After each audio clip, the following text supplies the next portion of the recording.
بسم اللہ الرحمن الرحیم۔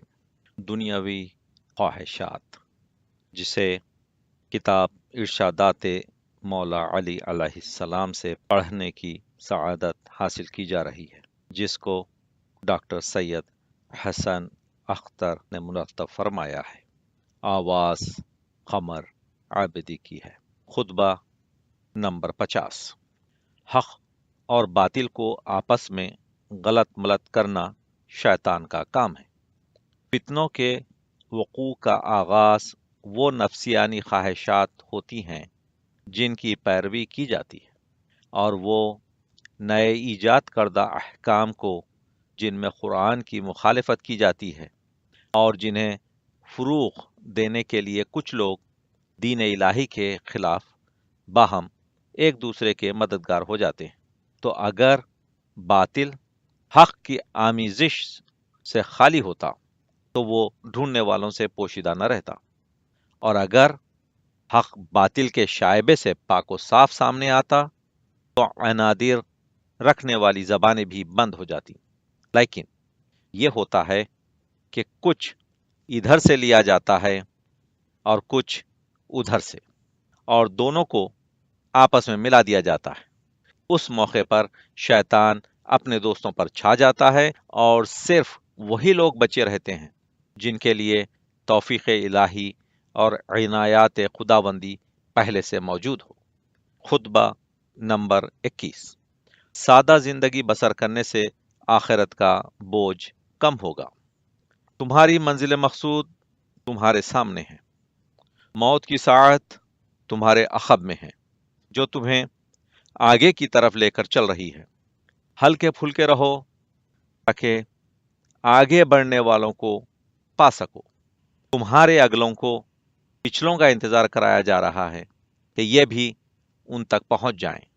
سید رضی فرماتے ہیں کہ کلام خدا اور رسول صلی اللہ علیہ وسلم کے بعد جس کلام سے بھی ان کلمات کا موازنہ کیا جائے تو حسن و خوبی میں ان کا پلہ بھاری رہے گا، اور ہر حیثیت سے بڑھے چڑھے رہیں گے۔ اور آپ کا یہ ارشاد ہے کہ تخفو الحق، اس سے بڑھ کر تو کوئی جملہ سننے میں آیا ہی نہیں جس کے الفاظ کم ہوں اور معانی بہت ہوں۔ اللہ اکبر! کتنے اس کلمے کے معنی بلند اور اس کی حکمت کا سرچشمہ صاف و شفاف ہے، روشنی ڈالی ہے۔ خطبہ نمبر 42۔ خواہشوں کی پیروی اور بڑی امیدیں رکھنا۔ اے لوگو، مجھے تمہارے بارے میں سب سے زیادہ دو باتوں کا ڈر ہے، ایک خواہشوں کی پیروی اور دوسرے امیدوں کا پھیلاؤ۔ خواہشوں کی پیروی وہ چیز ہے جو حق سے روک دیتی ہے، اور امیدوں کا پھیلاؤ آخرت کو بھلا دیتا ہے۔ تمہیں معلوم ہونا چاہیے کہ دنیا تیزی سے جا رہی ہے اور اس میں کچھ باقی نہیں رہ گیا مگر اتنا کہ جیسے کوئی انڈیلنے والا برتن کو انڈیلے تو اس میں کچھ تری باقی رہ جاتی ہے، اور آخرت ادھر کا رخ لیے ہوئے آ رہی ہے، اور دنیا و آخرت ہر ایک کے خاص آدمی ہوتے ہیں۔ تو تم فرزند آخرت بنو اور ابنائے دنیا نہ بنو، اس لیے کہ ہر بیٹا روز قیامت اپنی ماں سے منسلک ہوگا۔ آج عمل کا دن ہے اور حساب نہیں ہے، اور کل حساب کا دن ہوگا، عمل نہ ہو سکے گا۔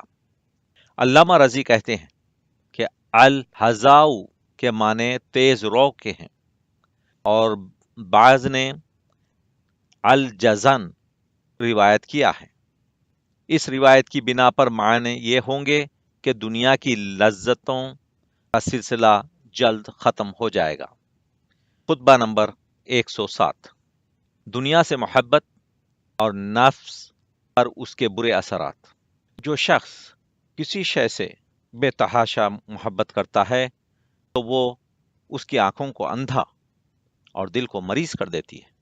وہ دیکھتا ہے تو بیمار آنکھوں سے، سنتا ہے تو نہ سننے والے کانوں سے،